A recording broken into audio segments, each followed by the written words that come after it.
This is the Fantasy Football Unlimited podcast with your host, Kevin Murray.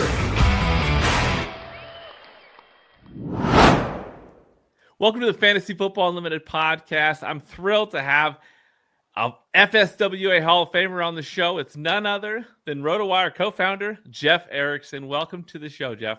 Hey, thanks for having me, Kevin. Always fun talking. I love meeting all these great people in the industry. We met at an FSGA event, and we've since seen each other also at Scott Fishbowl. So always good to put name to face. I love it.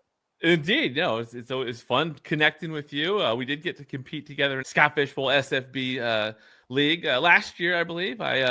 I made it the year before to the draft, but then last year I had some flight issues. I couldn't get to the draft, but you guys were, more than welcome to get me in there. I drafted remotely. It was the weirdest thing for a Scott Fish live draft, but ton of fun playing with you.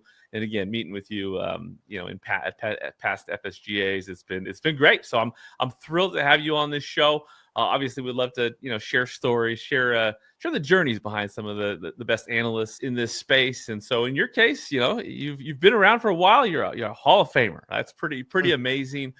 For those listeners and viewers that might be unfamiliar with RotoWire, what is RotoWire? What's your role over there? Sure. I am the senior editor and co-founder of RotoWire. We started the company back in January 1997. It was originally Roto News.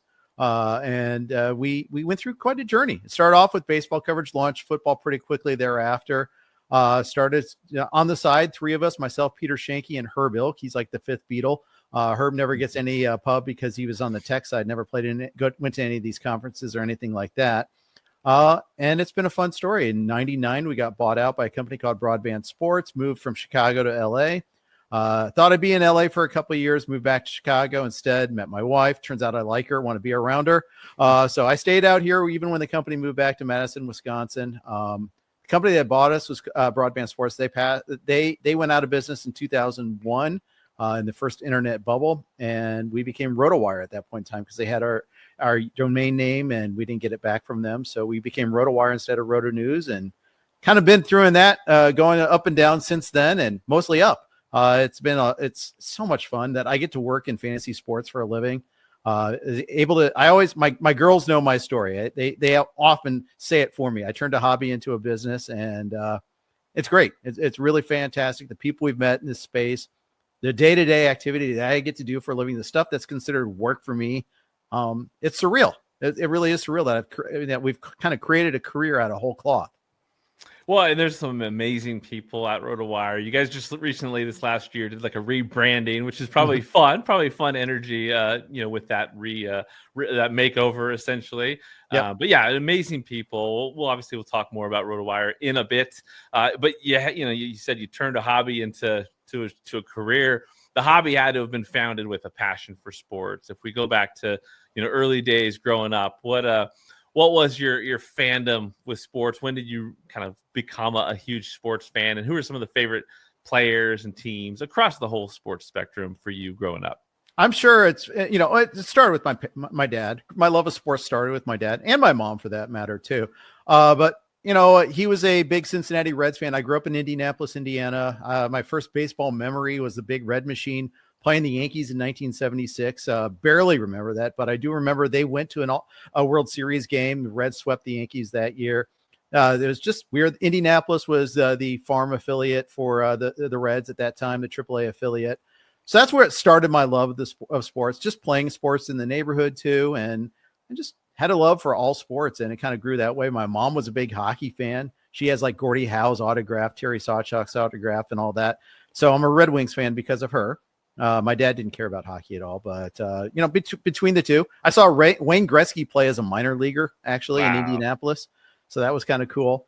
Also means I'm kind of old, but that's okay too. I love to watch and play sports. I used to read the baseball encyclopedia. I used to read the sport, love that Ag 8 type in the newspaper in the sports section. Used to, memorize the stats even back as a kid. So I really found the right path for what my interests were. And a Bengals fan as well, correct? Yep. Bengals, Reds, Pacers, and Red Wings are for the four major sports. LA teams, I like the LA Galaxy. I don't mind the Dodgers because I love taking my kids to they're not they're college age now, but my girls, going throughout the years, taking them to Dodger games and things of that nature. And it's hard to dislike this particular Dodger team because of a lot of the players on it. But it's funny. First year out here, I moved out here in '99. Pacers make it to the NBA Finals, first time. And Shaq and Kobe and all that. And I never liked the Lakers, and I kind of hated them because of that. That now as a stranger in a strange land. Then don't really hate them as much now, but I'm not a Lakers fan yet. Well, it's got to be fun being in LA, obviously, or in that area with the Dodgers right now. You bring them up. Oh yeah, what a game! Yeah. We're recording this when last night it was a late one, even on the West Coast. Yes, watching that baseball game. Obviously, Freeman going yard dead center to win the game in the bottom of the 16th, right? 18th. Yeah, 18 crazy. Innings, unbelievable. And this for me, it was a fun run because as a Mariner fan, we haven't had many of them. I was just going to bring that up that you guys had your own 18-inning game though against the Astros a couple of years ago. We did, and then we had a long one, against Detroit, right, a few weeks ago. So fun run. Baseball is pretty special, and I know you guys at RotoWire and you yourself have done a lot with fantasy baseball over the years. So I hope there's better days ahead for the Mariners. It was a fun run, but again, absolutely. Heartbreak is a part of sports. For you, what's the biggest heartbreak you had as a sports fan over your lifetime? Oh, that's a good question. I mean, most of my teams, that's all they know. And I went to Northwestern too, so more heartbreak there. Probably it probably is Northwestern losing in the Rose Bowl to USC, having a fourth quarter lead in that game. And the worst part was I wasn't even there. I'm one of I run into more people out here in LA who have no affiliation with Northwestern or USC that were at that game, including my wife, who was at that game, and I hadn't met her at the time. But I was in law school at the time, couldn't afford the flight out to LA from Chicago to LA. I had a ticket lined up on a place to stay. I was waiting for the loan check to come, and so I could pay for a flight. Of course, you get people coming out of the woodwork saying, I definitely would have lent you the money. You don't get credit for that, but I also didn't ask. So, there you go. But I guess not going to that game was probably the biggest heartbreak, seeing the purple in Pasadena, because that's never going to happen again. But we'll see about that. But there's either that or, Bengals losing all three Super Bowls is pretty tough too. I went to the one against the Rams too, took my daughter. So that was fun. Okay. How about what's your favorite moment as a sports fan? The fact that I got to take her in the first place to a Super Bowl is pretty high on the list. 1990 Reds, but sweeping the A's, it was pretty awesome. But the fact that I have to go that far back kind of tells you something there, right there. There's a lot of Northwestern moments. I think I'm most invested in Northwestern sports than anything else, but Reds and Bengals too are pretty high on the list. And that Pacers run last year was super fun too. There's, you look back, a lot of people will look back to childhood, right? That's when it's like when it hits the most and all that kind of stuff. But yeah, you're right. Last year, there was a great run for your Pacers. So there's a great thing about sports for sure. Now, with fantasy sports, when was it that you first picked that up or learned about it? 93. Well, I probably learned about it when I was in college. I don't know if you remember the National. There's National Sport. They had a 2-year run, the National Sports Daily, and I'd go to Deering Library at Northwestern, and you could get a copy of it for free, and that's one of the reasons why they had a copy, and you could read it there in the library. And I'd read that there, and they had a fantasy every once in a while. They had a fantasy related column there or something talking about it there. I think Inside Sports might have had an article interviewing Daniel Okrent, talking about the invention of rotisserie baseball and how that was becoming a big thing. I played in my first league in, I say 93 or 94. No, I think it might have even been 95. It was the year after the strike. And so that I joined a league consisting of Northwestern guys that I'm still in. And in fact, It's the league that started our company. Peter Shanky, still the commissioner of the league. But my good friend from college, Jeff Bookbinder, introduced me to Peter. They played Ultimate Frisbee together. We all went to school together, but I didn't really know Peter in college. We were in different fraternities, but it's basically his fraternity league. It's called Amaki, and it's still going for baseball and football. That's incredible. So that's a few years. That's incredible. Is that the one league that you care about the most? Yes, because absolutely. Is it by far? Absolutely. And I'm struggling lately. Last year, I had a good run, but lately, I mean, we're veteran players. We all know each other, and Oh my you know, gosh. I had a good 2 months of this season, and then got my butt kicked there the last stretch there in football. We'll see what happens there, but for the longest time, I was the Bills of that league. I'd always lose in the finals. I finally broke through. Arian Foster got me my first breakthrough, but still. Lot of fun in those two leagues, the baseball and football both. I mean, it's the same people. The baseball one's wild. It's AL only. It's 4x4, but we've grandfathered the Brewers into the American League still because they were in there still at the time. I mean, we have some other quirks about it too, but it's a joy playing in that league still. I love it. And what's most special to you with playing in the league with people for that many years? Well, now we're hearing about what their kids are doing and all that. We have. The guy that won our league, Bill Reeder, his son is a college hockey player, and is a really good player. So it's really cool to see that. Just being in touch with everybody every single year, and it's a healthy activity. Keeps us in touch with people too. It's amazing. Love it. And on the competitive front, you know every single tendency. I mean, it's got to get pretty deep when it comes to navigating waiver wires and trades and all that kind of stuff. I love it. And the Yang talking there, like, hey, it's my projections everybody looks at, or at least they start. Yeah. When they go wrong, they're like, well, you're using your own projections. Why aren't you winning? And all that. So there's that too. Any fun traditions in that league? I mean, aside from just being such a historic traditional league, but anything fun you guys used to do back in the day with live drafts or anything? No, well, the problem is I'm remote, and I wish I lived closer to the guys, because a lot of them do get together at like Peter's cabin, and they'll draft in person there, and I haven't been able to make it. But now that I'm an empty nester, we'll see if I can make the trip at some point in time in March or in September for the football draft, one of the two. But it would be nice, or August, as the case may be. Trying to find a draft date is one of the toughest things always. Is you can relate to this. Have you ever commissioned a league and all that? It's a real hassle. The one league that we do have a cool tradition with is the RotoWire Stake League, where every year we have a side bet. There's 8 of us, and there's a Madison version of it that's even bigger, but they want 8 of us in LA still.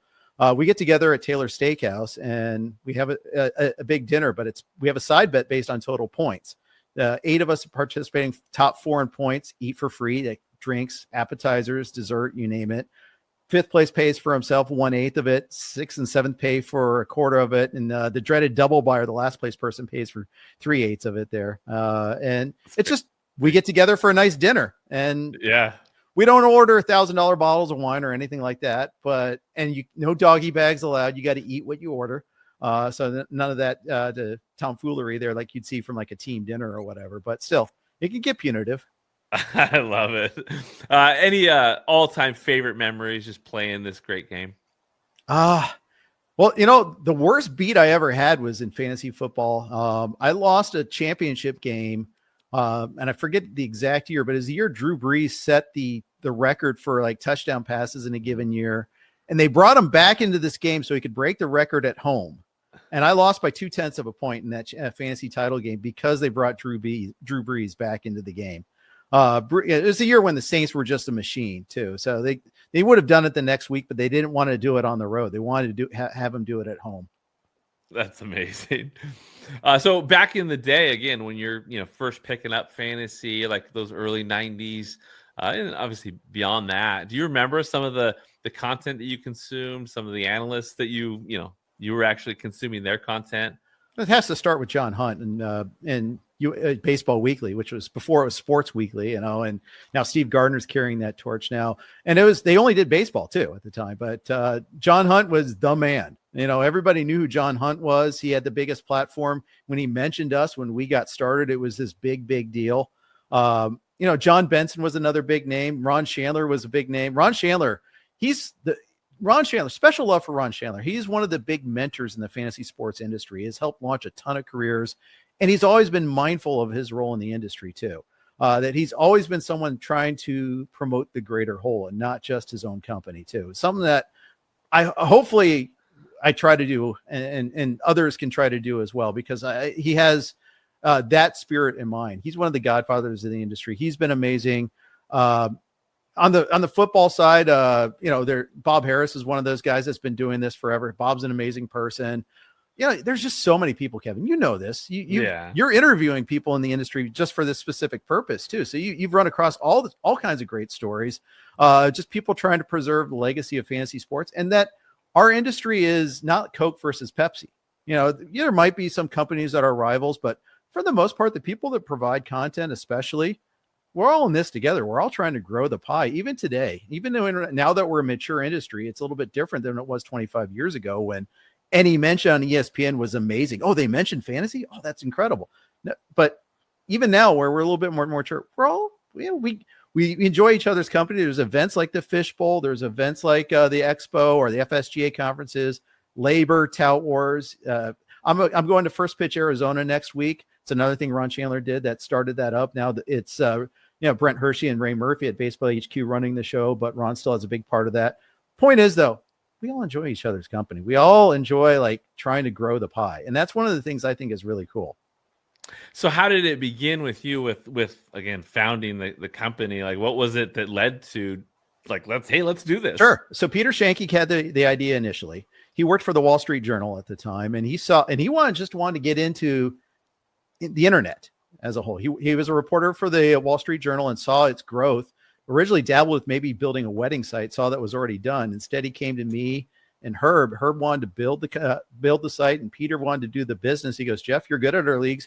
Why don't you provide a lot of the content? And we started with baseball notes and advice and kind of started from there. And we fleshed this out in December of 92. We did a drive down to the Citrus Bowl. Northwestern was playing Tennessee and Peyton Manning in the Citrus Bowl. And we drove down from Chicago down to Orlando, Florida, and fleshed out the idea on the drive down and the drive back and the whole weekend there and all that.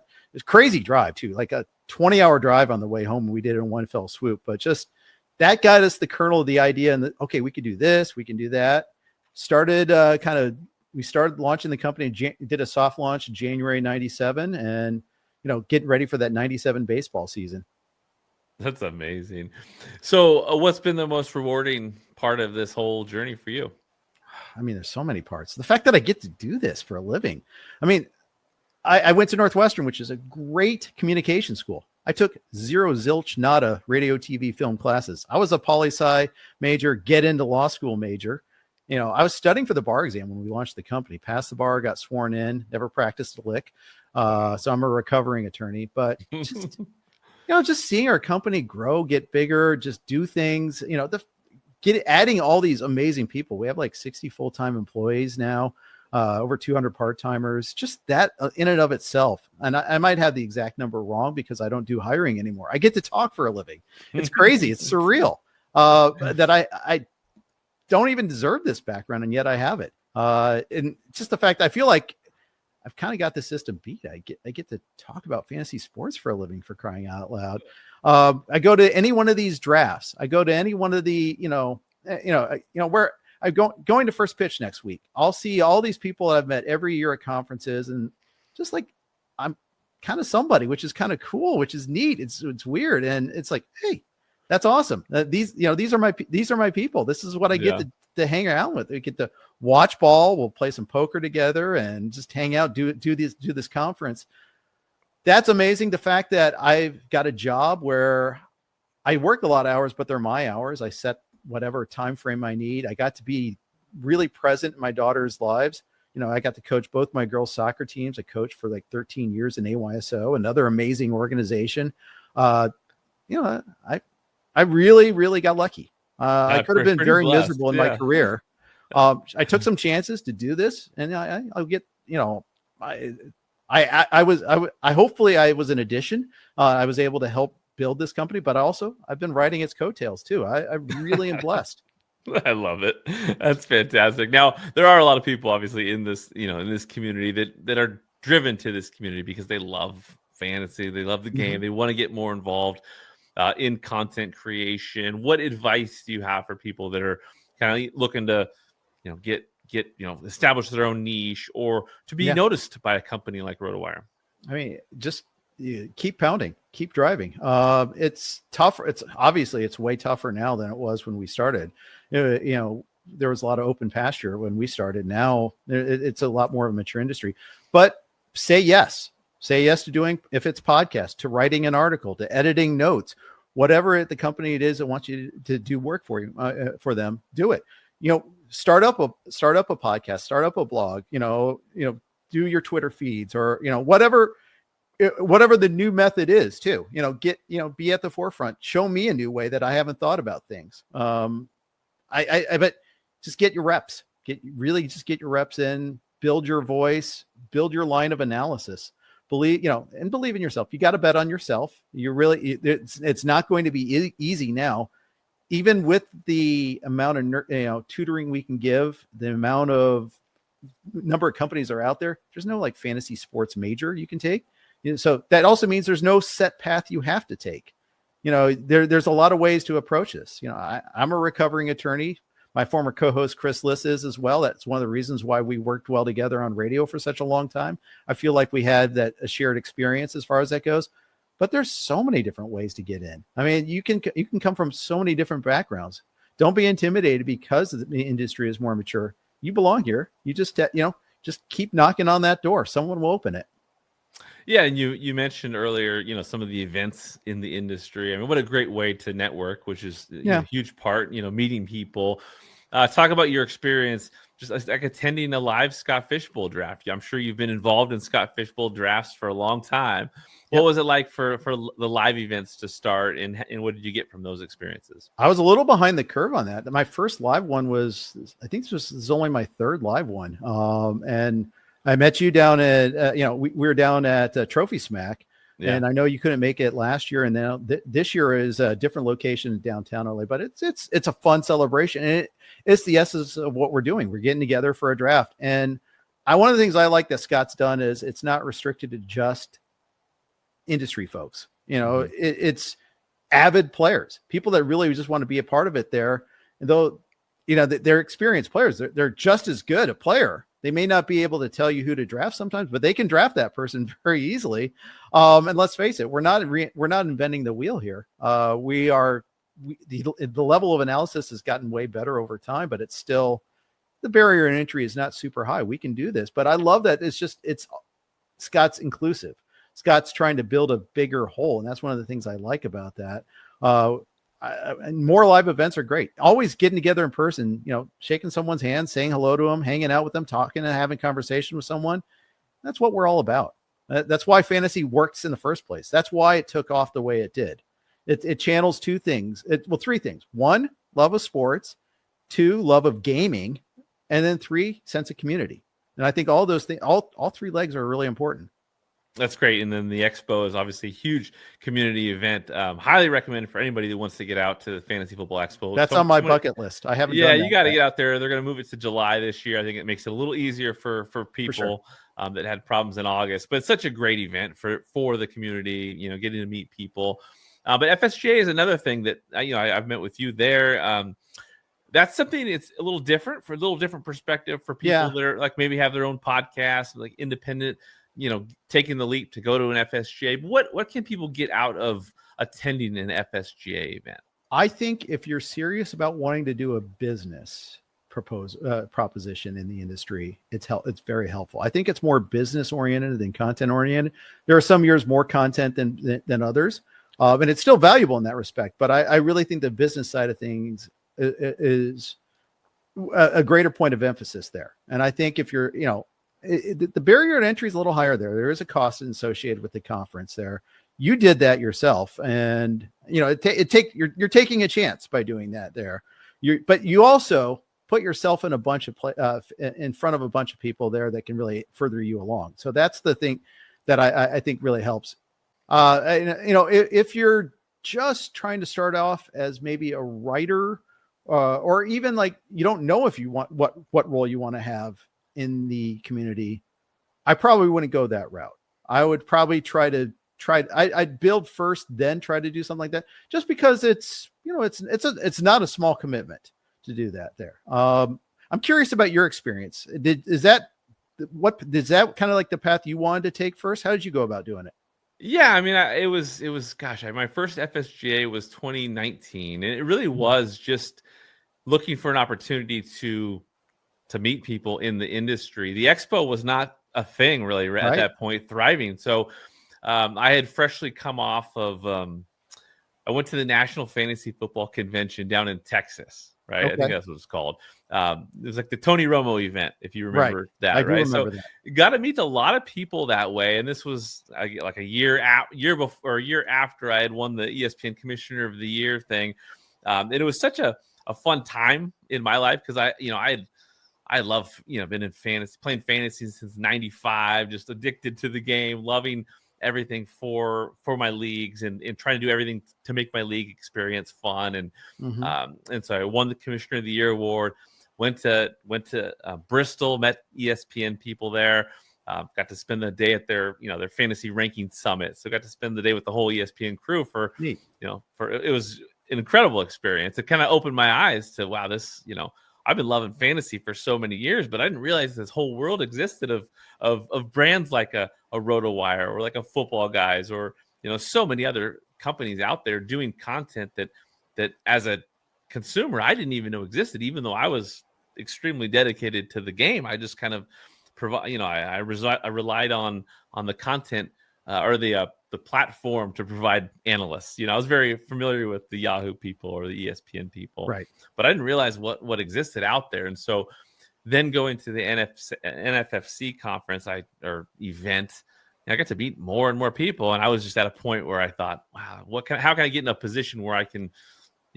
get involved in the industry, meet people. And it was, obviously there was a cost barrier there.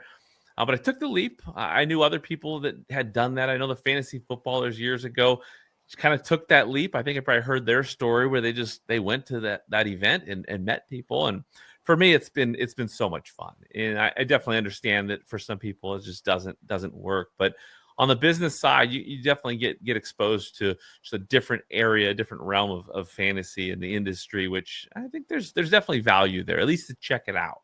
Yeah, absolutely. And I love hearing everybody's different origin stories, especially because there's no one set way to get in our group. There's no one set way. You're right. And for you, I think it's fun because you're a Hall of Famer. You've been around, you've been established. You even said earlier before the show started that you were gonna, kind of redo a studio. Talk about that. I'm excited to hear about that because there's a lot of people that are, I guess getting into it and trying to put together, a studio or something that looks good visually. It's fun to hear that you have some plans for that. Yeah. So I've lived out in the same house now for about 20 years and about 18, 19 of them I've worked from home. We don't even have an office out here in LA anymore. The main office is in Madison, Wisconsin, but I stayed out here. But we're adding an ADU to our back and an alternate dwelling unit. And basically that's going to be my office, an office/studio. And I do all my, my radio shows, my podcasts, my TV shows on VEASAN, all from my house.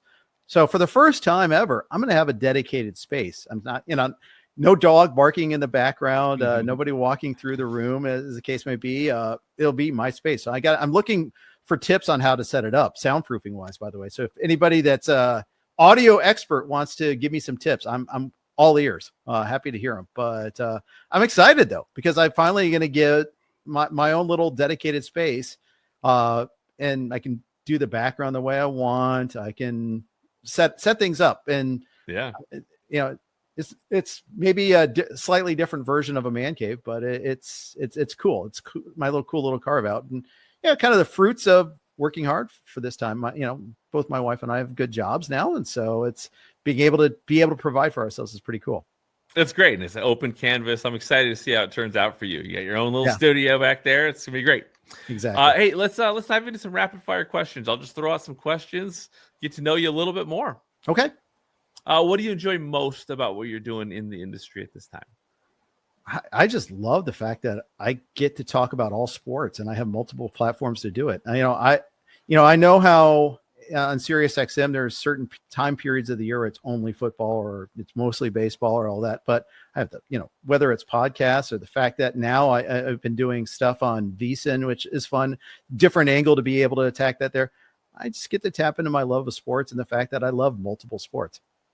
That's great. Now, timing out from the rapid fire, I thought, with that, like doing multiple sports, that's it's a good topic to kind of share with people out there. A lot of people are stuck with one sport, and That's their thing. But what's the advantage, again, maybe from like a RotoWire perspective, seeing analysts out there that are doing more and more coverage, like, well, it's something that people aren't doing a lot of. It's a mixed blessing because I think the people that are solo sport, monosport, I mean, they all year long, they can dive into it there. I'll be behind some football only people in March and April for sure. And, definitely in March and April, I will be because baseball's so huge at that point in time. But the advantage is I feel I'm always tapped in, and the sports calendar is year round for every single sport. So why not be a part of it in all parts there? I mean, if I stopped enjoying a particular sport and stopped enjoying watching it, consuming it, it'd be different, but I consume what I produce. I love it. That's great. No, that's great. Back to rapid fire. What are your favorite hobbies and activities outside of sports? Well, it doesn't stop with just fantasy. I love playing. I mean, I play tennis twice a week, golf once. I'm in a softball team I've been on for 25 years. I coached soccer for 13 with my kids. So I actually played in an adult league for a long while. I'm not playing this fall, but we'll see what happens in the future. So that's a starting point. I mean, I like to read, playing poker. I think the intersection between poker and fantasy football and fantasy sports, that Venn diagram definitely overlaps. Okay. How about an all-time favorite movie? That I saw your outline on that, and I don't have one single movie I think is my all-time favorite. Okay. There's a ton I have on rewatch. I would probably say, something like The Big Lebowski, but there's a ton of them that I just love watching over and over again, and just trying to find new stuff because let's face it, there's a unending universe of TV shows and movies now. I think I stream more TV shows than I watch movies, if that makes sense. Love it. How about an all-time favorite TV show? The Wire, but Justified is a close second. I'm catching up on Fargo now, for instance. Okay. That's been fun, but favorite show, is still probably The Wire, and I'll rewatch The Sopranos. Current show, I don't have there's many that are good. There's not a favorite particular one though. How about back to movies, like a sports movie, like just sports specific movie? Is there a favorite? Probably Major League would probably be my favorite. Does Rounders count as a sports movie? Is poker a sports movie? I mean, we can include it in there. It's not a cinematic classic, and yet I still enjoy watching it every time it's on. That's a good one for sure. But no, I love Major League. That's definitely my favorite baseball movie for sure. How about a favorite food or meal? Good barbecue and mashed potatoes. Hard to beat that. How about a snack? I'm a junk food junkie, Kevin. I like too many of them. That's part of my problem. I have a total bad sweet tooth, but if I want a little savory, a little like popcorners, and I like that a lot. I'll just dig into that. Give me a good peach black iced tea from my favorite iced tea place in Monrovia, California, called the Loose Teas. Go there, give them a little shout out. But that's a nice little snack. Sounds refreshing. How about a beverage? I mean, you said iced tea. Is that your favorite beverage? Yeah. I can't moderate with Coke, so I don't keep it in the house. So, but I like having that a Coke or a Dr. Pepper as well. Okay. How about a favorite band, musician, or artist? Okay, I'm a total dork on this one. Although it's unfair they wouldn't appreciate that, but I love They Might Be Giants. I've seen them so many different times. I love them. I love Wilco. I lived in Chicago for a long time, saw them live there when they were first coming up. So anytime I can see them, I'll see them too. How about a favorite vacation you've ever been on? I'm going to give you two. Kauai is my favorite Hawaiian island, but also went to Spain this summer and just adored it. Madrid, Barcelona, and actually Lisbon, Portugal too. All awesome stops. Nice. Is there a bucket list travel destination for you? Yeah, I want to go to Japan at some point in time. I want to and explore Asia. I want to go everywhere, man. I'm an empty nester now. I really want to take advantage of that and travel more. Although I want my girls to still go with us when we. Yeah. That's the thing is 10 years from now, they can take their families too. We'll see what happens. I definitely want to enjoy, seeing the world while I can. One of my dad talks, my dad's 87. He can't really travel now. And he talks about the trips he didn't take and how he regrets that. I don't want to be that. I want to make sure I get to as many as I can. So I guess you could add travel as part of a hobby there too. Well, no, that's good. I think it's very important. I love the thought behind all that. My daughter and I, or not my wife and daughter and I, went to Italy this last summer. Oh, nice. For like 2.5 weeks, and we do want to go to Japan. So right there with you, I think there's some intrigue there for sure. But she just turned 13 yesterday. So happy birthday! Yeah. I'll let her know you said so. My eldest is 21, and my youngest will turn 19 in January. So a little bit different stage of life, but 2 in college right now. So it's an interesting time. Unfortunately, it goes so fast that we're not too far. I'm not too far away from you, I'm sure. Back to football, though. Football, I mean, obviously, we got a Super Bowl down the road. We're halfway through the season. Well, almost halfway through the season. What's your prediction right now for the Super Bowl? More Chiefs fatigue. I think Really? if you're sick and tired of the Chiefs, well, guess what? We got more for you. Yeah. I think it's going to be Chiefs. Not sure on the NFC side yet. I think it's going to be hyper competitive. I think there's like 7 different teams that could stake a claim in a given week. I don't feel like there's one super team, but I'll say Chiefs Lions. Okay. I'll ask because I'm biased. My Seahawks. Like, what do you think of those Seahawks this year? They're in the picture. I was wrong about them. I thought they would really struggle. I really thought Sam Darnold would struggle behind that offensive line. Yeah. I didn't think, seeing how much Geno didn't have time to throw last year, I thought it'd be more of the same. And I think Darnold under pressure was a bad formula. I didn't like that they didn't really replace DK Metcalf after trading him away, but it's worked so far. Darnold's been better than I'm giving him credit. And year 2 of the Mike McDonald defense has been fun to watch. Yeah, no, I'm fully intrigued by it because I did not expect them to be this good or be this consistent. So I'm excited. But obviously we're talking fantasy a little bit as well. You got a fantasy MVP. Who's going to be the MVP at the end of this season? I mean, how can it not be Taylor right now? In term, especially because you didn't pay the first round price for him. That he's just a machine right now. He's been amazing. And, sometimes you want to dig down to like 5th or 6th round to declare an MVP because of cost, but I can't. I mean, it's just, he's right as rain. He's healthy. It's every single week. Yeah. He's been an absolute machine for sure. Great answers to all those questions. We'll conclude here pretty soon here. What are you most grateful for? Well, I've lived a charmed life, Kevin. There's so many things. I've got a healthy family. I've got 2 great girls, a great wife. Kim and I have been together for 23 years now. And 2 awesome daughters. I get to work at what I love for a living. I've got I'm pretty charmed. So, maybe unlucky in sports, but I'm way lucky in life. So I'll take that trade-off any day. I love it. Now you've mentioned a lot of people in this episode during this conversation, but are there some people that really stand out to you when it comes to just people that have had a big impact on you during your journey in this space? Oh yeah, tons of people, and I'd be remiss. I'm going to miss on some, but it starts off with Peter Shanky coming to me with the idea of starting the company together. Without that, none of this happens. So start there. There's a guy named Ian Chin, friend of mine. I still golf with him. He invested in us when Broadband Sports died and we were going back on our own to start our company again. He invested in us. He thought highly of us to think that we'd be that we could make something out of it. He allowed us to buy ourselves back, so we had full interest in the company. So he's kind of he's not. Some people in the industry know Ian, and he's a great guy, super great guy. So I'm thankful for him. In the industry itself, I mentioned Ron Chandler, super, really good guide to the industry. Todd Zola is one of those people that gives of himself. Again, I know a lot of my influences are on the baseball side. The late Laura Michaels was amazing in that respect. You may know Rick Wolf from RotoWire CBS and, many different pursuits, but Rick's an amazing guy. That's the thing. It's like, you can go down the list. Steve Gardner at USA Today is an amazing person here as well. There's so many, I just run into so many positive people. And I think that's one of the things that I really have grown to appreciate over the years. And I know there's a ton of other folks in this space that I should mention, but I'll forget. Like Andy Behrens is a wonderful human being, always giving of his time.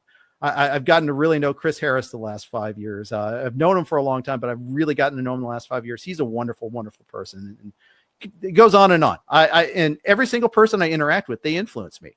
They make me a better analyst, a better broadcaster, just better generally. That's great. I love that you say that, because it's true. There's so many great people in this space, and everyone's kind of had their own unique path. But it's fun for me, like, just to kind of see from the outside just these journeys. And so it's been fun talking to you here. Thrilled to, again, to have you on here. Can you tell the listeners, viewers, where to find your work? Absolutely. So rotowire.com is the starting point there. That's my company. It's our company, and we're proud of it. You can follow me on social media. I'm Jeff_Erickson on Twitter, Jeff-Erickson on Blue Sky. You can listen to me on SiriusXM, or just listen or search RotoWire when you look on YouTube or wherever you get your podcasts. I talk a lot. I'm not quite omnipresent, but I'm in a lot of places.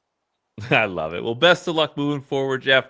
Again, thrilled to have you on here. Very much appreciative of your time, and wish you all the best. Thanks, Kevin. Thank you for listening to the Fantasy Football Unlimited podcast. Until next time, be sure to follow and subscribe to all of FFU's social media